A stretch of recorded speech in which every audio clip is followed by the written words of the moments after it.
The UK is facing the perfect storm of a no-deal Brexit, pandemic flu, floods and strikes, leaked government papers. A report warns that there is a notable risk that the country could be hit by a series of disasters including battling COVID. The UK is currently locked in negotiations with the EU for a trade deal before the Brexit transition period comes to an end on January. A confidential Cabinet Office briefing states, winter 2020 could see a combination of severe flooding, pandemic influenza, a novel emerging infectious disease and coordinated industrial action, against a backdrop of the end of the Brexit transition. As first revealed in The Sun, the report was marked as official and sensitive and warned of the problems back in September. It is understood to detail the government plans for a worst-case scenario across 20 different areas affected by the last stages of Brexit. Boris Johnson's cabinet has warned all departments to prepare for a no-deal departure as the deadline. The paper summaries Whitehall's views on the current state of the UK, a country struggling to overcome the current crisis but bracing itself for more problems, says that it warns of a systematic economic crisis in which British and global food supply chains will be disrupted by circumstances occurring concurrently at the end of the paper claims there will be no overall food shortages,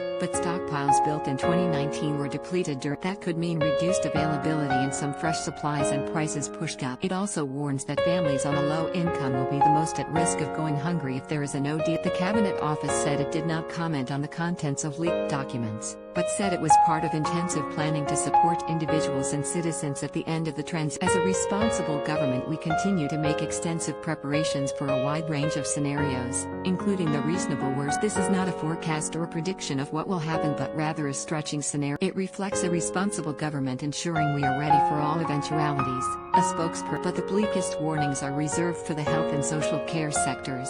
The pandemic has and will continue to limit the capacity of the health and care sector to prepare for and respond to the end of the transition period, says the report. There will be sustained level of system disruption from November until at least April. The government had not expected Brexit to cause a major change in this area, but an increase in inflation that pushes up staff and supply costs may lead to provider failure. The leaked report comes lorry drivers were left queuing along the M20 in Kent as Brexit border control tests were carried out at the Channel. It is understood that delays were caused by French authorities conducting tests on border checking procedures at the Eurotunnel terminal in Folkestone. It said the test took place between 6 a.m. and 3 p.m. on Tuesday and was carried out by Police aux Frontières, with tests also conducted at the